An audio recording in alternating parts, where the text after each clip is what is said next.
আমার খবর। পুলিশ কর্মীর বাড়িতে দুঃসাহসিক চুরি, তালা ভেঙে 1 লক্ষাধিক টাকার গহনা উধাও শান্তিনিকেতনে। শান্তিনিকেতন থানার কঙ্কালীতলা গ্রাম পঞ্চায়েতের উত্তর নারায়ণপুরে চাঞ্চল্যকর চুরির ঘটনা সামনে এলো। অভিযোগ, বাড়ির মালিক অনুরাধা দাস ভোট দিতে 22 তারিখে লাভপুর থানার দরকা গ্রামের বাড়িতে গিয়েছিলেন। তার স্বামী পুলিশে কর্মরত থাকায় নির্বাচনী ডিউটিতে ছিলেন। 24 তারিখে বাড়ি ফিরে এসে তিনি দেখেন বাড়ির একাধিক তালা ভাঙা এবং আলমারি তছনছ করা হয়েছে। চোরের দল সেখান থেকে লক্ষাধিক টাকার গহনা ও নগদ অর্থ নিয়ে চম্পট দেয়। বাড়ি ফাঁকা থাকার সুযোগ নিয়ে এই চুরি হয়েছে বলে অভিযোগ। ঘটনার খবর পেয়ে শান্তিনিকেতন থানার পুলিশ ঘটনাস্থলে পৌঁছে তদন্ত শুরু করেছে। কি করে চুরিটা হয়েছে?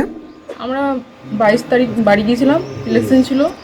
আর আমার হাজব্যান্ড পুলিশে আছে, ওর অন ডিউটি ছিল, ওর ডিউটিতে ছিল বাইরে, আর আমরা গ্রামের বাড়ি ভোট দিতে গেছিলাম। তারপরে 24 তারিখ যখন আমরা বাড়ি থেকে ফিরি, তখন দেখি পুরো গেটগুলো কেটে ভেতর আলমারি পুরো খুলে আলমারির ভেতর যা জিনিসপত্র ছিল পুরোটা বের করে নিয়ে চলে গেছে। কি কি চুরি হয়েছে? সোনার চুড়ি ছিল, দুটো চুড় ছিল, মঙ্গলসূত্র ছিল, আর ক্যাশ ছিল কিছু। তা কত টাকার মতো ক্যাশ ছিল? 25,000 24,000 হবে। 25 মতো তো?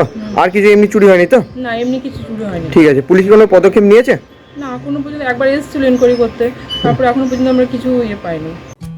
বীরভূম জেলায় সেনকো গোল্ড অ্যান্ড ডায়মন্ডসের মেগা শোরুম এখন বোলপুরে নতুন রূপে শান্তিনিকেতন রোডের উপর ইয়েস ব্যাংকের কাছে।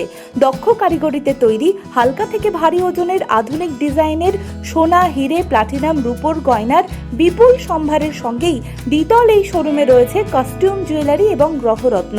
বিভিন্ন সময় আকর্ষণীয় নানান অফার তো আছেই। বিস্তারিত জানতে যোগাযোগ করুন 8001607007 এই নম্বরে। দেখতে চোখ রাখুন আমাদের ফেসবুক ও ইউটিউব চ্যানেলে।